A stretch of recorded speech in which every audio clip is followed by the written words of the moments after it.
فرمایا تو حضرت انس بن مالک رضی اللہ تعالیٰ عنہ فرماتے ہیں اگر حضور قیامت کا ذکر کرتے تھے تو ہمیں یوں لگتا تھا کہ مسجد سے اٹھ کر کے جائیں گے اور قیامت آ جائے گی، اور جب نبی پاک صلی اللہ تعالیٰ علیہ وسلم ہمارے سامنے جنت کا ذکر فرماتے تھے تو ہمیں محسوس ہوتا تھا کہ جنت ہم آنکھوں سے دیکھ رہے ہیں،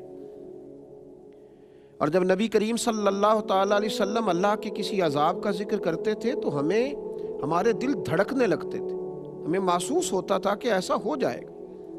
یقین کامل کے ساتھ جب چیزیں سنی جاتی ہیں، اور یقین کے لیے یہاں تھوڑی سی محنت کرنی پڑتی ہے، دل کو ذرا ٹھہرانا پڑتا ہے، کچھ ماحول ایسا پیدا کرنا پڑتا ہے۔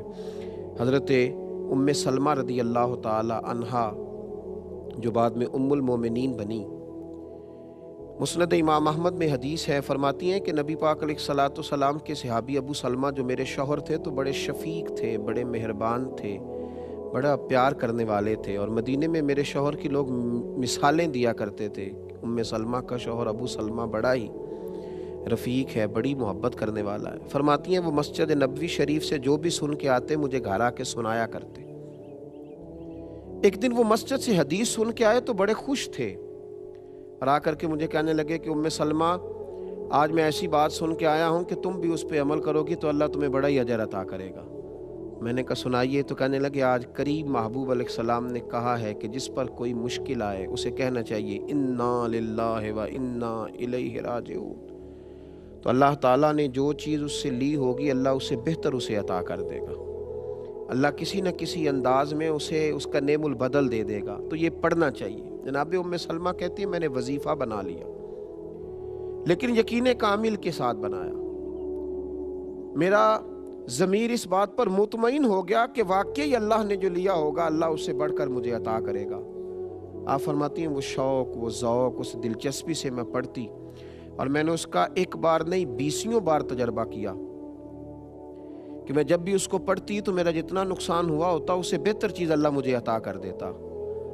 فرماتی ہیں مجھ پر ایک ایسی مصیبت آئی جو میں کبھی سوچ نہ سکتی تھی، میرے شوہر جناب ابو سلمہ انتقال کر گئے، اور ایسا شخص چلا گیا، ایسا شخص اٹھ گیا جس کی لوگ مثالیں دیتے تھے۔ حضرت ام سلمہ رضی اللہ تعالیٰ عنہ فرماتی ہیں میں بڑی پریشان ہوئی، وہ وظیفہ میں نے پڑھ لیا جو حضور نے کہا تھا انا للہ و انا الیہ راجعون، پر میں سوچتی تھی اب میں بوڑھی بھی ہوں، حسن بھی وہ نہیں رہا، اور ابو سلمہ سے اچھا شوہر مجھے کیسے ملے گا؟ پر محبوب کے اس فرمان پر بھی یقین کامل تھا کہ اللہ بہترین نعم البدل عطا کرے گا۔ جناب ام سلمہ رضی اللہ تعالیٰ عنہ کہتی ہیں میں اپنے بچوں کے درمیان پریشان بیٹھتی تھی، میری عدت گزری۔ مسلمانوں جب یقین کامل ہوتا ہے تو پھر جناب ام سلمہ کہتی ہیں اللہ تمہیں ایسا نوازتا ہے تم نے کبھی سوچا بھی نہیں ہوتا۔ آپ فرماتی ہیں کہ میرے گھر میں اتنا بڑا اعزاز مجھے ملا کہ خود اللہ کے محبوب علیہ السلام تشریف لائے۔ میں سوچتی تھی ابو سلمہ سے اچھا شوہر کیسے ملے گا، تو نبی پاک علیہ السلام نے مجھے آ کر کے کہا کہ ام سلمہ میں تیرے ساتھ نکاح کرنا چاہتا ہوں۔ کہتی میں اس قدر خوش ہوئی کہ میرے آنسو بہہ گئے۔ میں نے کہا کہ محبوب کی بات پر یقین کامل نے مجھے اتنا نواز دیا کہ میں کہتی تھی ابو سلمہ سے اچھا شوہر کیسے ملے گا، اور رب کریم نے مجھے ساری کائنات سے اچھا شوہر عطا کر دیا۔ حضرت ام سلمہ کہتی ہیں میں نے عرض کی یا رسول اللہ صلی اللہ علیہ وسلم میں بوڑھی بھی ہوں، کوئی زیادہ خوبصورت بھی نہیں، حضور میں کوئی خدمت نہیں کر سکتی، تو یہ شفقتیں، تو حضور نے فرمایا بس میں تمہیں اور تیرے بچوں کو سہارا دینا چاہتا ہوں۔ تو آپ فرماتی ہیں میرے یقین کامل نے مجھے مومنوں کی ماں بنا دیا ہے، میرے یقین کامل نے، اعتماد کی مضبوطی۔ جب جنگ احد ہو رہی تھی نا تو کفار نے ایک افواہ یہ پھیلا دی تھی کہ نبی پاک علیہ السلام کو شہید کر دیا گیا، اور یہ ایک بہت بڑی سازش کی تھی قریش مکہ نے، چونکہ اس سے مسلمانوں کے حوصلے ٹوٹ گئے۔ ان کا خیال تھا کہ اب ان کے یقین میں کمزوری آئے گی، صحابہ کچھ بکھر گئے، کچھ ذہن بکھر گئے، حضور علیہ الصلوۃ والسلام کی شہادت کی خبر نے لوگوں کو کمزور کر دیا۔ حضرت انس بن نضر رضی اللہ تعالیٰ عنہ جناب انس بن مالک کے چچا تھے، حضرت عمر فاروق سے ملے، احد کے میدان میں جنگ ہو رہی تھی، تو جناب عمر کہتے ہیں اس شخص نے اتنا یقین کامل والا فکرہ بولا کہ لوگوں کی سوچیں بدل گیا۔ کہنے لگے عمر حضور شہید ہو گئے؟ تو میں نے کہا خبر تو میں نے بھی سنی ہے۔ تو کہا عمر یہ جو جنت کا پہاڑ ہے نا، اس کے قریب سے مجھے جنت کی خوشبو آ رہی ہے، جنت دور نہیں ہے، میرا یقین یہ کہتا ہے کہ جنت بالکل قریب ہے، خوشبو آ رہی ہے، آؤ چلیں، آؤ چلیں اور چل کے جنت کی اس خوشبو کو حاصل کریں۔ حضرت عمر کہتے ہیں کہ جب انہوں نے کہا نا جنت کی خوشبو آ رہی ہے تو میں نے توجہ کی تو واقعی خوشبوئیں آ رہی۔ اس کا مطلب ہے یقین کامل ہو تو جنت کی خوشبوئیں دنیا میں بھی نصیب ہو جاتی ہیں۔ شرط یہ ہے کہ یقین مضبوط ہو، یقین کامل ہو، یقین کی دولت انسان کے پاس موجود ہو۔ حضرت علی المرتضیٰ شیر خدا کرم اللہ تعالی وجہ الکریم بہت زیادہ علیل ہو گئے۔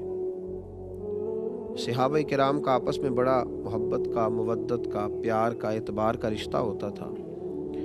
کچھ صحابہ ان کی تیمارداری کرنے آئے اور آ کر کے کہا کہ علی آپ بڑے بیمار ہو گئے اور بڑی آپ کمزور ہیں۔ حضرت علی اٹھتے تھے تو ٹانگوں پہ راشہ طاری تھا، تو آپ کچھ صحابہ تو رونے لگے ان کی محبت میں کہ حضور آپ اتنے کمزور ہو گئے۔ تو حضرت علی المرتضیٰ شیر خدا فرمانے لگے تم فکر نہ کرو، مجھے اس بیماری میں موت نہیں آئے گی، فکر نہ کرو، مجھے موت نہیں آئے گی، فکر نہ کرو۔ کہتے ہم نے غور سے مولا کائنات کا چہرہ دیکھا، حضور موت نہیں آئے گی، کیا مطلب؟ آپ فرمانے لگے غور سے نہ دیکھو، اپنی بات نہیں کر رہا، اپنے محبوب کی حدیث پر اپنے یقین کی بات کر رہا ہوں۔ میں اس یقین کامل کو بیان کر رہا ہوں جو مجھے اپنے نبی پاک علیہ السلام کے فرمان پہ، پہاڑوں سے زیادہ میرا یقین کامل ہے حضور کے فرمان پر۔ کہا حضور کیا مطلب؟ تو حضرت علی کہنے لگا میں ایک دفعہ اسی طرح بیمار ہوا تھا، اللہ کے محبوب علیہ السلام نے کرم نوازی کی اور حضور میری تیمارداری کو آئے تھے، اور جب نبی کریم علیہ السلام تشریف لائے تو میں نے عرض کی حضور میں بڑا کمزور ہو گیا ہوں۔ تو محبوب نے فرمایا علی تو بیماری سے دنیا سے نہیں جائے گا، دنیا سے اس وقت جائے گا جب تجھے تلوار کی ضرب لگے گی اور تیری داڑھی خون سے رنگین ہو جائے گی، پھر تو جائے گا۔ تو حضرت علی المرتضیٰ فرمانے لگے اس لیے میں دنیا سے نہیں جاؤں گا، میں شیر ہوں تو میدان میں ہی جان دوں گا، اور میری داڑھی سرخ ہوگی تو پھر جاؤں گا۔ یہ حضور کے فرمان پر میرا یقین ہے۔ تو حضرت سراقہ بن مالک رضی اللہ تعالیٰ عنہ، جن کو حضور نے ہجرت کی رات کہا تھا کہ کسریٰ کے بادشاہ کے کنگن بڑے معروف ہیں اور ایک وقت آئے گا کہ میرے غلام اس علاقے کو فتح کریں گے تو وہ کنگن تیرے ہاتھوں میں آئیں گے۔ حضرت سراقہ بن مالک رضی اللہ تعالیٰ عنہ ایک جنگ میں صحابہ کے ساتھ گئے تھے، یہودی قلعہ بند ہو گئے، بڑے بڑی دیواریں تھی قلعے کی، یہودی اندر بند ہو گئے، تو دروازہ اندر سے کھولتے نہیں، باہر آتے نہیں، اب کیسے انہیں قابو کیا جائے؟ تو جناب سراقہ بن مالک فرمانے لگے مجھے منجنیق میں رکھ کے اندر پھینکو، میں اندر سے جا کے دروازہ کھول دیتا ہوں۔ کچھ لوگوں نے کہا حضور پہلی تو بات یہ ہے کہ جب آپ اندر گریں گے تو آپ کی کوئی ہڈی ہی سلامت نہیں بچے گی، اگر بچ بھی گئی تو جب یہودیوں کے نرغے میں آپ گریں گے تو آپ کو وہ کیا زندہ چھوڑیں گے جو آپ دروازہ کھولیں گے؟ تو جناب سراقہ بن مالک کی آنکھوں میں چمک، چھڑی کے سہارے کھڑے ہو گئے، فرمانے لگے تم مجھے پھینکو، مجھے موت نہیں آئے گی، میں تمہیں دروازہ کھول کے بتاؤں گا۔ اگر ہو یقین کامل تو کٹ جاتی ہیں زنجیریں، اگر ہو ذوق جنوں پیدا تو کٹ جاتی ہیں زنجیریں۔ فرمایا پھینکو مجھے، میں تمہیں دروازہ کھول کر کے دکھاؤں گا۔ میرے عزیزو، پھینکا گیا حضرت سراقہ بن مالک کو منجنیق میں رکھ کے۔ پھینکنے سے قبل لوگوں نے کہا ہمیں بتائیں تو صحیح کہ آپ کیسے بچیں گے؟ فرمایا یہ بعد میں بتاؤں گا۔ جب انہیں پھینکا گیا تو انہوں نے واقعی دروازہ کھول دیا۔ چند گھنٹوں کے بعد کپڑے جھاڑتے ہوئے آئے، کچھ دیر کی جنگ ہوئی، اللہ نے مسلمانوں کو کامیابیاں دی تو لوگ ان کے قریب گئے، جا کے کہا حضور آپ کو کیسے خبر تھی کہ آپ کو کچھ بھی نہیں ہوگا؟ تو جناب سراقہ بن مالک رو پڑے، فرمایا میرے نبی پاک نے فرمایا تھا تیرے ہاتھوں میں کسریٰ کے کنگن آئیں گے، ابھی کنگن آئے نہیں، جب تک کنگن نہیں آئیں گے جناب اسرائیل بھی کوئی نہیں آئیں گے، وہ بھی اسی دن آئیں گے جس دن کنگن آئیں گے۔ یہ میرا یقین کامل تھا، یہ کیسے ہو سکتا ہے موت آ جائے؟ مضبوطی ایمان یہ انسان کو مضبوط کرتی ہے جینے کا، ورنہ تو لوگ ڈبل مائنڈڈ ہیں، کبھی ادھر گرتے ہیں کبھی ادھر گرتے ہیں اپنے اندر۔ میرے اعلیٰ حضرت فاضل بریلوی رحمۃ اللہ تعالیٰ علیہ حج کے لیے تشریف لے جا رہے تھے، طوفان